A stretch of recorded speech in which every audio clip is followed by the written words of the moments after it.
오늘 본문 가운데서 다윗이 이렇게 싸울 수밖에 없었던, 싸울 수 있었던 그 요인이 무엇일까를 제가 세 가지로 한번 찾아보았습니다. 첫 번째는 하나님은 약한 자를 들어 강한 자를 이기게 하신다라는 사실이에요. 다윗 마음속에 이 마음이 있는 거예요. 하나님에 대한 신앙이 있어요. 하나님은 약한 자를 들어서 강하게 하신다. 근데 여러분, 오늘날 여러분과 제가 가지고 있는 이 시대에, 아니 이 당시대의 세계관은 무엇이었어요? 강한 자가 약한 자를 눌러서 이긴다라는 게 보편적인 세계관이잖아요. 오늘도 마찬가지잖아요. 강한 자만이 살아남을 수 있어, 이렇게 다 생각하잖아요. 그래서 우리가 두려워하고 주저주저하고 절망하기도 하죠. 그런데 이 다윗은 어땠습니까? 비록 연약하지만 그가 겸손하게 하나님을 의지했을 때 골리앗과 싸워서 이깁니다. 그 누구도 다윗이 골리앗과 싸워 이기리라고는 아무도 생각하지 않았어요. 사실은 사울 왕도 다윗을 전쟁터에 보내지만 속으로는 어떻게 할까 좀 고민을 많이 했겠죠. 걱정도 했으리라고 생각합니다. 그런데 여러분, 성경의 역사를 보면 참 아이러니컬하게도 하나님은 늘 연약한 자를 사용하셔서 강한 자를 이기게 만드세요. 그럼 성경을 읽다 보면 이런 이야기가 너무 많죠. 여러분, 요셉도 지난번에 제가 말씀 전했던 요셉도 막내 아들이었잖아요. 근데 하나님은 막내 아들을 통해서 이스라엘을 구원하는 역할을 맡기잖아요. 그렇죠? 야곱도 형 에서가 아닌 야곱, 둘째 이 야곱이 하나님의 구원의 역사를 이루어가죠. 또 여러분, 예수님의 제자들을 보면 그 어느 한 제자도 그렇게 대단하거나 권세를 가진 사람이 없었어요. 예수님을 따라다녔던 제자들 중에 수제자라고 이야기하는 넘버 3 제자가 있잖아요. 베드로, 야고보, 요한. 베드로, 야고보, 요한의 직업은 그 당시 어부였죠. 어부. 그러니까 특별하게 그렇게 세상에서 인정받을 만한 존재가 아니었어요. 또 여러분, 우리가 잘 아는 롯이라고 하는 여인이 있죠. 이 롯은 누구예요? 시어머니 나오미를 따라서 이스라엘로 온 이방 여인 있죠. 그렇죠? 모압 여인. 근데 이 이방 여인 롯을 통해서 다윗이 태어나고 예수님이 태어나요. 다윗과 예수님의 조상이 되잖아요. 성경에 보면 하나님은 강한 사람을 통해서 하나님의 일을 하시기보다는 연약한 사람, 세상적으로 보면 볼품 없어 보이는 사람, 힘이 없어 보이는 사람, 그런데 이 사람들의 특징이 하나 있긴 있어요. 연약하고 약한 사람들이지만 겸손한 존재들이었어요. 여러분, 겸손하면 하나님은 그 사람을 사용하십니다. 우리가 하나님 앞에 겸손하게 엎드리고 나아가면 우리의 연약함이 약함으로 끝나는 것이 아니라 하나님 손에서는 강한 존재로 바뀔 수 있다는 거예요. 여러분, 우리가 세상 살아가면서 얼마나 다들 자책하며 살아갑니까? 나는 다른 사람보다 부족한 것 같아요. 나는 다른 사람보다 뛰어나지 못한 것 같아요. 나는 다른 사람보다 외모가 잘나지 못했어요. 나는 다른 사람보다 학력이 부족합니다. 나는 다른 사람보다 집안이 별로 좋지 않습니다. 나는 다른 사람보다 여러 가지로 잘하는 게 없어요. 여러분, 이런 생각을 많이 하시죠, 그렇죠? 표정을 보니까 안 하시는 것 같기도 하고, 저만 그런가 모르겠는데 우리가 살아갈 때 그런 생각을 할 때가 많죠. 다른 사람을 보면 다 나보다 잘 사는 것 같아.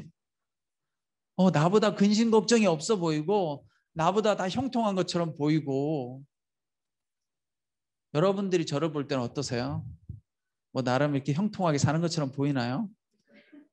그 정도는 보여야 되긴 하죠. 그래도 목사니까. 하지만 제가 여러분들한테 고백했던 것처럼 저도 늘 마음속에 두렵고 걱정되고 그런 마음이 있는 거예요.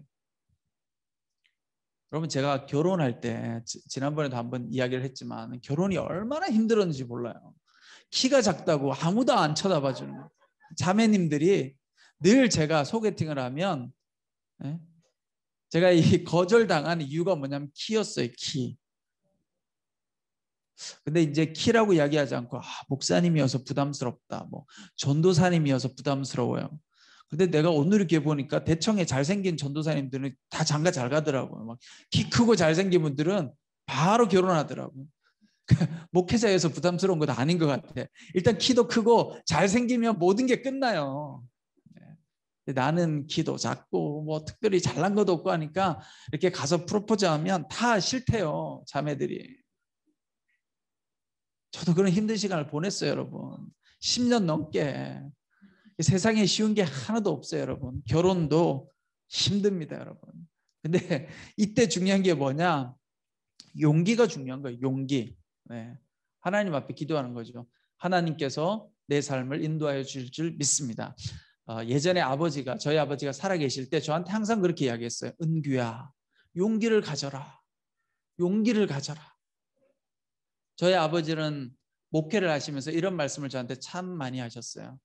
나는 하나님께서 은혜를 많이 주셔서 내가 꿈꾸고 소망하는 일들을 다 해봤어.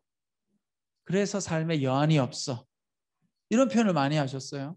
저희 아버지가 49에 돌아가셨으니까 이제 제 나이에서 한두 살만 더 있으면 제 아버지가 돌아가신 나이인데 늘 저희 아버지는 저한테 나는 하나님께서 은혜 주셔서 내가 원하는 대로 늘 삶을 살았어. 물론 저희 아버지는 오랜 시간 동안 몸이 아프셨어요. 한 10년 넘게. 그러면서 목회를 하셨죠. 그러니까 인간적으로 보면 늘 아프고 힘들었지만 저희 아버지 마음속에는 하나님이 늘 함께 하셨어. 그래서 내가 소망하는 일들을 다 할 수 있었어. 이런 고백이 있었습니다. 그러니까 여러분 중요한 건 뭐예요? 우리 안에 용기가 필요하다. 하나님은 연약하지만 겸손한 자를 들어 쓰신다. 그래서 여러분들이 믿음이 있으셔야 돼요.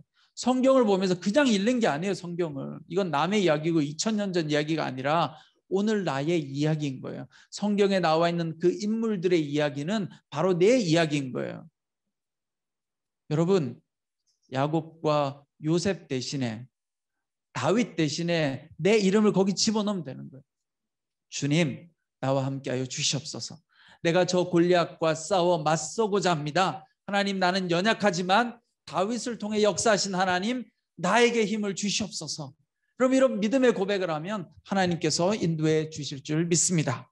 자, 두 번째는 우리가 용기를 낼 수 있는 이유는 우리는 연약하지만 하나님은 강한 분이다 라는 사실이에요. 여러분, 오늘 말씀 45절에 보면 그러자 다윗이 블레셋 사람에게 말했습니다. 너는 칼과 창과 단창으로 내게 나오지만 나는 만군의 여호와 곧 내가 모욕한 이스라엘 군대의 하나님의 이름으로 내게 나간다. 여러분, 하나님은 강한 분이다 라는 거예요. 다윗은 하나님의 이름을 의지했기 때문에 골리앗과 싸울 수 있었습니다. 여러분, 골리앗은 어떻게 자신의 큰 체격 그리고 큰 무기 장비, 칼과 단창 이런 것들에 의지해서 지금 다윗과 싸우러 나오잖아요.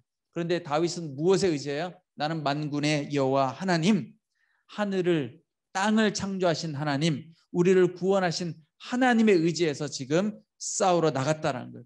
여러분, 그런 점에서 여러분들이 이 땅을 살아가면서 눈에 보이는 역사를 보는 것도 중요하지만 눈에 보이지 않는 하나님의 역사를 바라보는 것이 중요해요, 여러분.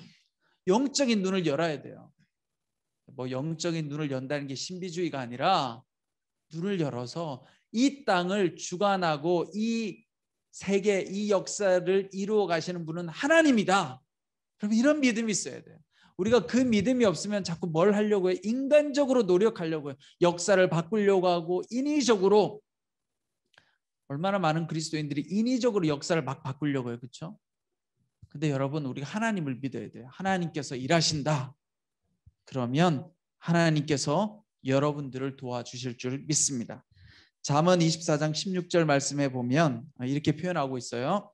의인은 7번 넘어질지라도 다시 일어나려니와 악인은 재앙으로 말미암아 엎드러지느니라.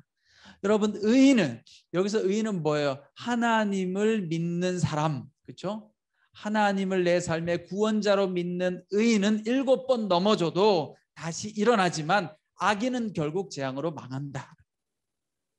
여러분들이 믿음을 가지고 담대하게 나가면 온 세계를 주관하는 하나님이 여러분들의 길을 열어주시고 인도하신다는 거예요. 근데 우리가 기도하지 않으면, 말씀을 읽지 않으면, 예배하지 않으면 이 영적인 눈이 자꾸 어떻게 거쳐지고 인간적인 생각이 들어오고 인간적인 눈이 열려서 두려워하고 무서워하고 절망하고 그렇게 살아가는 거예요. 그럼 우리의 마음의 질병이 왜 생기는 거예요? 내 마음속에 하나님이 안 보이니까 자꾸 사람을 보잖아요. 환경을 보잖아요. 낙심이 되고 절망이 되고 두려움이 생기는 거예요. 그래서 여러분들이 항상 하나님 앞에 늘 기도하실 때 하나님, 창조주 하나님, 구원자 하나님 믿습니다. 내 삶을 주관하시는 분은 하나님이신 줄 믿습니다. 그러니 내가 사람을 두려워하지 않게 하여 주시옵소서. 환경을 두려워하지 않게 하여 주시옵소서. 여러분, 우리가 정말 이게 막다른 이 벼랑 끝에 있는 것 같은 느낌이 들 때가 있잖아요. 그때 하나님을 붙잡아야 돼요. 우리 안에 사실 두려움이 있는 이유는요, 인간적인 욕심이 있기 때문에 여전히 내가 어떻게든 이거 한번 해결해 봐야지 이러니까 답이 안 나오니까 지금 막막하고 두려운 거잖아요. 근데 그 모든 걸 내려놓고 어떤 결과가 나올지라도 내가 주님을 신뢰합니다. 주님 인도하여 주십시오라고 나를 내려놓으면 그 순간 내가 상상하지 못한, 내가 예상하지 못한 그 놀라운 일들이 펼쳐지기 시작하는 거예요. 근데 믿음은요, 사실은 경험이 중요해요. 그래서 이런 믿음이 처음부터 잘 생겨나지 않죠. 여러분들 삶 가운데 이런 고백을 하고 기도하다 보면 이런 경험들이 있어요, 여러분. 그럼 이 믿음의 경험을요, 머릿속에 기억해야 돼요. 왜냐하면 우리는 망각의 존재여가지고 살다 보면 또 믿음을 잃어요. 근데 그때 막 하나님 믿음 주세요, 잘 안 돼요. 그럼 어떻게 해야 되느냐? 이 기독교라는 종교는 기억이 중요해요. 기억. 우리의 삶 가운데 일하셨던 하나님, 성경에서 일하셨던 하나님은 좀 덜 느껴지잖아요. 여러분들이 이 인물들은 나하고 별로 상관없어. 물론 굉장히 중요하지만 그럼 뭐 해요? 내 삶 가운데 실제로 일하고 역사하셨던 경험들이 있으실 거예요. 여기 물론 없으신 분들은 그걸 만들어 가시면 되고, 만들어갈 일도 잘 안 생기면 성경을 보고 믿으면 돼요, 모델로. 그러나 우리의 삶 가운데 그런 경험이 있으면 그걸 내가 소중하게 간직해야 돼요. 그때 하나님 날 도와주셨지. 답이 없었던 것 같은데 하나님이 길을 여셨지. 어둠의 터널을 지나가는 것 같은데 절대로 빛이 안 비칠 것 같았는데 그때 하나님이 나에게 빛을 보여주셨지. 그래, 맞아. 이번에도 하나님 그런 역사가 일어날 줄 믿습니다 하고 기도하는 거예요, 여러분. 그러면 하나님이 일하시기 시작합니다. 그런 것들이 쌓이고 쌓이고 쌓이고 쌓이면 뭐가 생겨요? 믿음이 생기는 거죠. 제가 그렇게 살아가는 거예요. 여러분, 목사님들이 가지고 있는 믿음이 그런 믿음인 거예요. 사역을 하니까 믿음이 없어도 때로는 믿음이 있는 척을 한단 말이에요. 갑시다 이렇게 이야기했단 말이에요. 겁나죠. 야, 이게 될까? 근데 어떻게 해요? 내가 목회자니까 믿음으로 선포하고 기도하잖아요. 맨날 그렇게 살아야 된단 말이에요. 일이. 예? 목회자라고 한 직업이 그렇게 살아야 돼요. 아닌 걸 가지고 살 수는 없잖아요. 근데 그렇게 하다 보니까 하나님이 역사하는 걸 계속 보는 거예요, 눈으로. 그러니까 나중에는 그냥 믿음이 생겨요. 아, 이거 하면 되겠구나. 선포하는 거예요.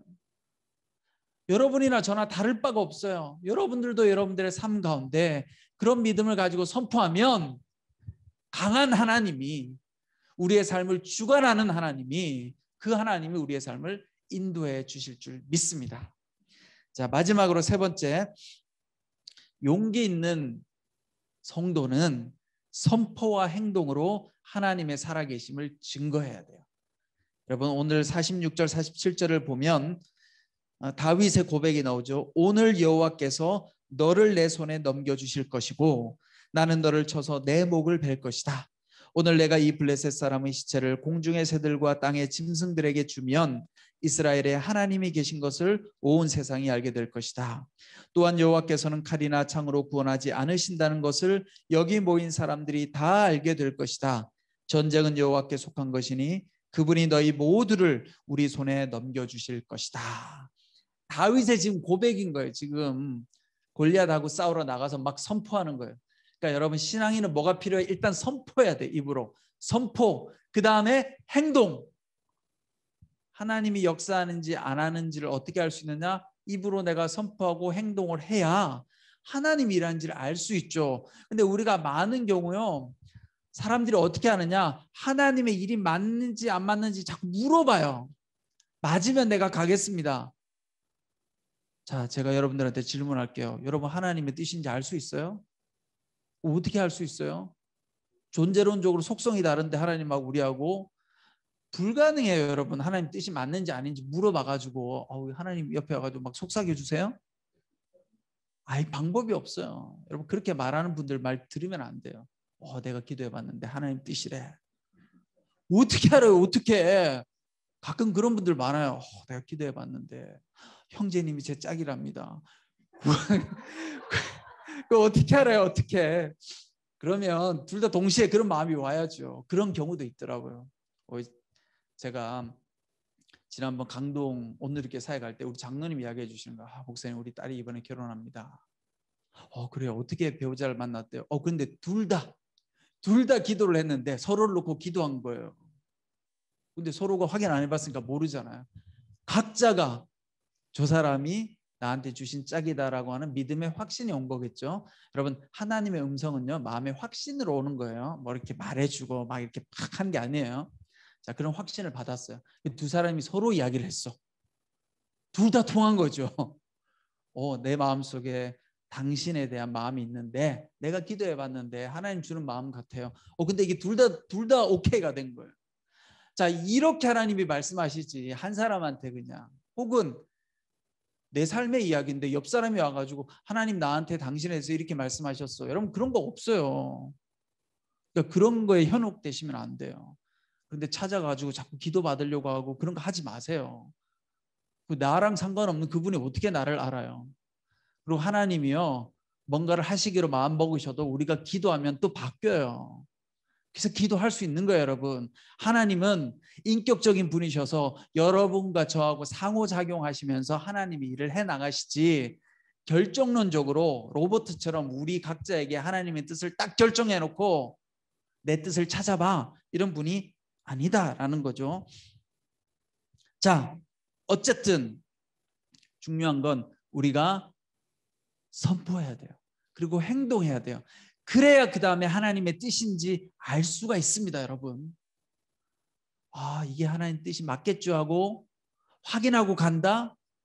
불가능해요. 물론 제가 가이드를 드릴 수는 있어요. 하나님의 뜻인지 이제 이렇게 해석은 필요하겠죠. 이게 하나님의 뜻일까? 이게 하나님의 뜻일까? 근데 하나님의 뜻을 해석하는 방법은 그렇게 어렵지 않아요. 여러분 심플해요. 제가 설명해 드릴게요. 하나님의 뜻은요 우리의 이성과 상식으로 판단하면 돼요. 근데 많은 신앙인들이 이성과 상식을 자꾸 판단의 도구로 쓰지 않고 자꾸 주관적인 신비적인 방법을 쓰려고 해요. 왜요? 내 마음이 불안하니까. 내가 원하는 대로 됐으면 좋겠으니까. 그러니까 자꾸 끌어다 맞추는 거죠. 기도하면서 내 마음속에 있는 욕망을 투사시키면 그걸 하나님의 음성이라고 내가 착각해서 듣는 경우가 많아요. 근데 하나님의 뜻은요 우리의 상식과 이성을 통해서 판별하면 돼요. 그게 하나님께서 주신 거예요. 그럼 상식과 이성을 어떻게 판별해요? 성경 말씀에 나와 있잖아요. 하나님 말씀에 내가 하고자 하는 일이 하나님께 영광이 되는가? 내가 오늘 하고자 하는 이 일이 나에게도 유익하고 내가 속한 공동체 다른 이웃들에게 유익한 일인가? 그러면 하나님의 뜻인 거예요.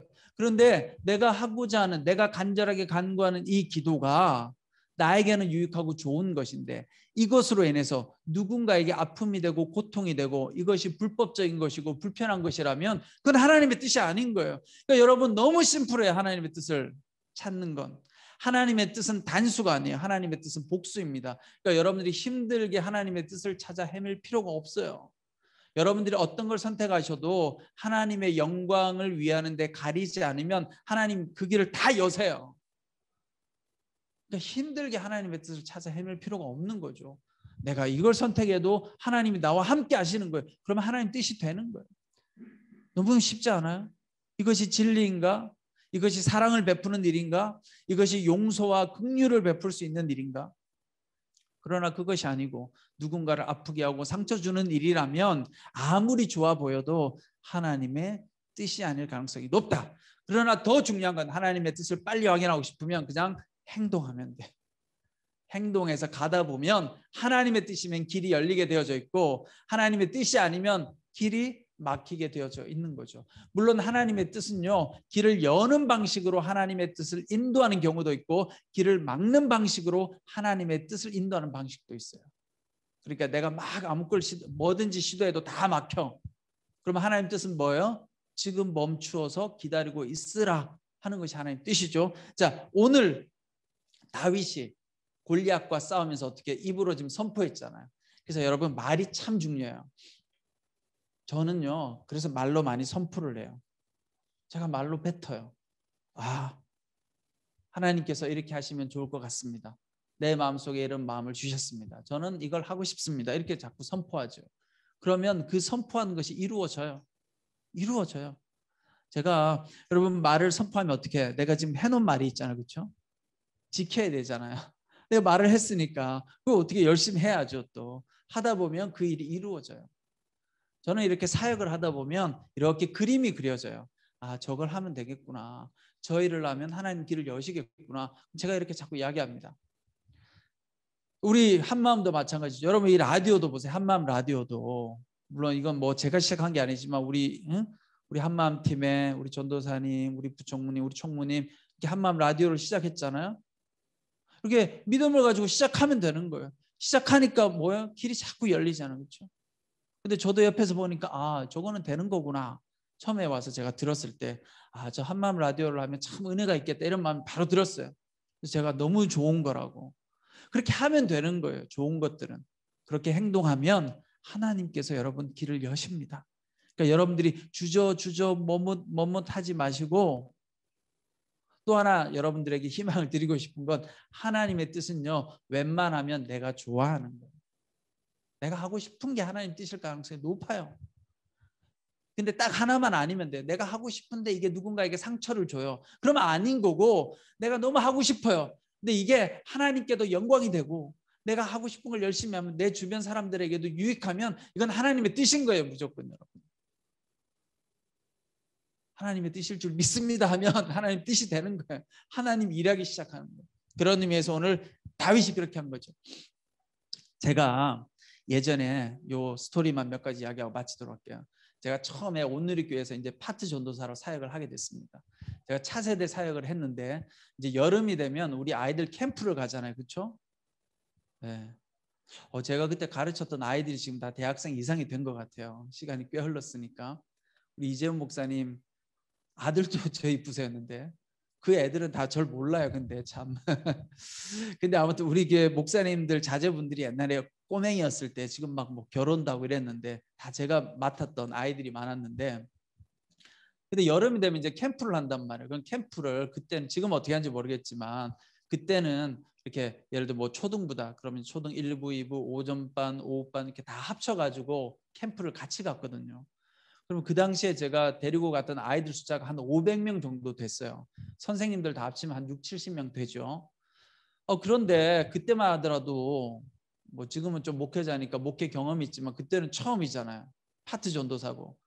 마음속에 걱정이 되는 거예요. 사고 나면 어떻게 하지? 이 초등학생 아이들 장난도 심한 이 아이들 캠프 데려가서 여름에 물놀이도 하고 이렇게 하는데 사고 나면 어떻게 하나 이게 너무 걱정이 되는 거예요. 뭐든지 걱정이 되는 거예요. 하면 제 마음속에. 근데 저보다는 장로님들은 걱정이 더 많으신 것 같아. 근데 이 걱정이 필요한 걱정이에요. 사실은 여러분. 근데 어쨌든 한 500명 아이들을 데리고 캠프를 가면 늘 걱정이 되는 거예요. 이 아이들 다치지 않고 3박 4일 동안 잘 은혜 받고 데려와야 되는데 첫 번째 걱정. 두 번째 걱정 여러분 뭔 줄 아세요? 야, 이 아이들 내가 어떻게 은혜를 주지? 아니 이 초등학생들 데려가가지고 일단 은혜를 줘야 될 거 아니에요. 저녁에 집회도 있는데 나는 예전에 있는 교회에서는 여름 성경학교 하면 애들 데리고 저녁에 집회는 없어요. 여러분 낮에 하고 끝나지 일반 교회는.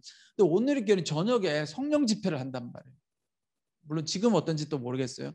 근데 내 마음속에 아니 저 초등학생 애들이 무슨 성령 집회를 하면 쟤네들이 은혜를 받겠어 이런 걱정이 되는 거예요. 맨날 떠들고 안 듣는데.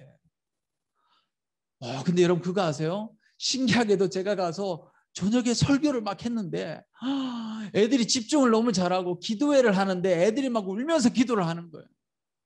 성령이 역사하는 거죠.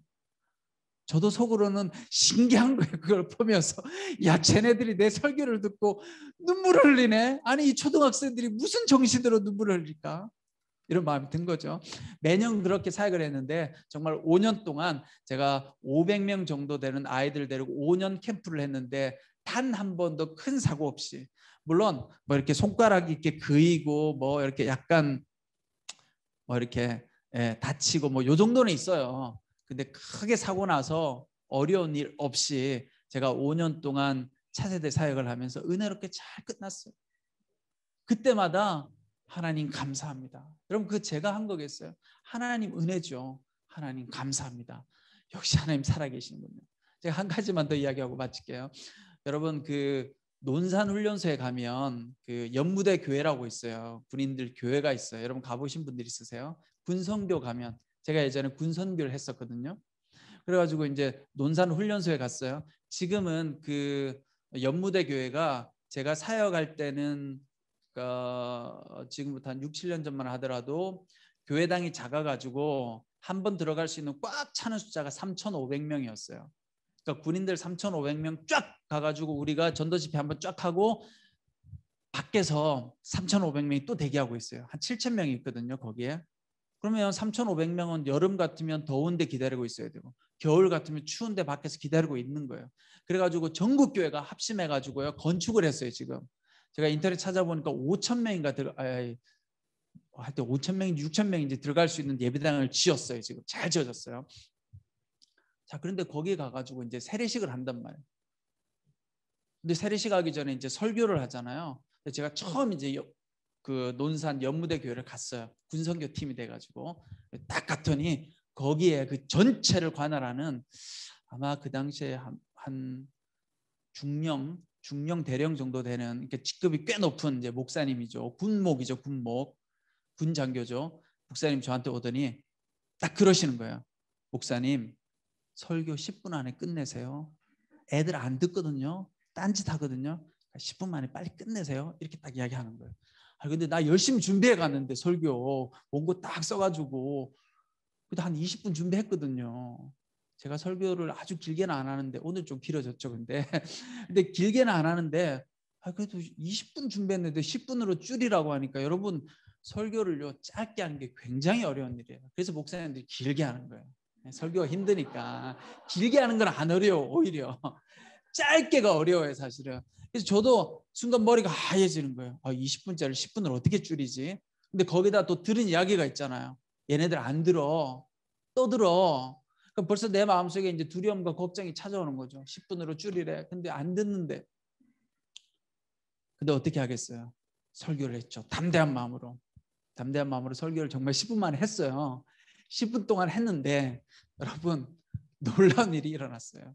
그날요 3,500명을 대상으로 제가 2번 설교했거든요. 7,000명이니까 3,500명 한 번 예배 드리고 나가고 3,500명. 근데 그 3,500명에게 제가 설교를 했는데 10분 동안 단 한 명도 떠들지 않았어요. 그리고 다 집중하고요. 제가 10분 설교 끝난 다음에 기립박수를 받았습니다. 뭐 오할 건 아니고 하나님이 역사하셨어요.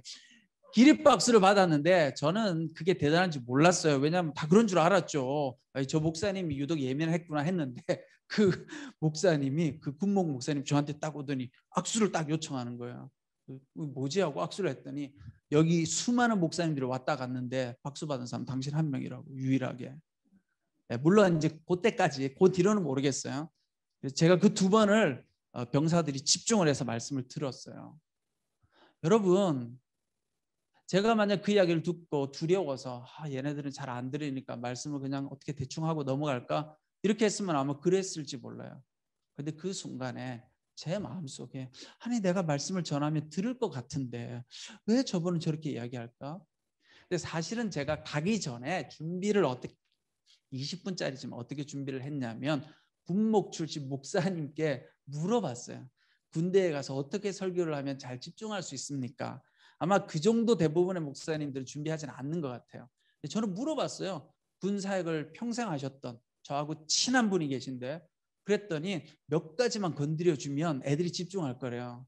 그게 뭐냐면, 첫 번째, 너희들 얼마나 무섭고 힘드냐. 이제 훈련소 생활하니까 무섭지, 두렵지. 그렇게 말하면 듣는다라는 거예요. 정말 제가 그렇게 얘기했더니 애들이 다 집중하는 거예요. 딴짓하다가. 두려우니까요. 한번 들어봐. 하나님이 함께 하실 거야. 그 다음에 군대에 있는 우리 병사들이 관심이 뭐냐면요, 미래에 대한 걱정이에요. 내가 여기 군대 와 있잖아요. 근데 앞으로 내 인생 어떻게 되지? 어떻게 준비해야 되지? 다 이 고민하고 산다는 거예요. 제가 그런 걸 준비해서 갔었거든요. 사실은 제 나름대로는 하면 될 것 같은데, 여러분 마찬가지입니다. 다윗도 마찬가지죠. 여러분, 다윗은요, 그가 목동이었을 때 했던 경험이 있어요. 내가 곰도 때려잡고 양 훔쳐가는 사자도 잡았는데 자기 경험이 있었던 거예요. 하나님 나와 함께 하셨는데. 그럼 중요한 건, 용기는 제가 서두에 말했던 것처럼 두려움이 없어질 때 행동하는 것이 용기가 아니라, 모든 사람은 다 두려움이 있어요, 여러분. 그런데 두려울 때도 불구하고 하나님 믿고 나아가면 하나님께서 인도해 주시는 것이 바로 용기라는 것입니다. 혹시 오늘 여러분들의 삶 가운데 용기가 필요한 분들이 계시다면 다시 한번 하나님 붙잡고, 주님, 내가 용기를 가지고 나아가기 원합니다. 내 삶을 인도하여 주시옵소서. 그렇게 기도하며 승리하는 여러분 되시기를 축원합니다. 기도하겠습니다. 사랑과 은혜가 많으신 하나님, 우리의 삶 가운데는 늘 두려움과 절망이 찾아옵니다.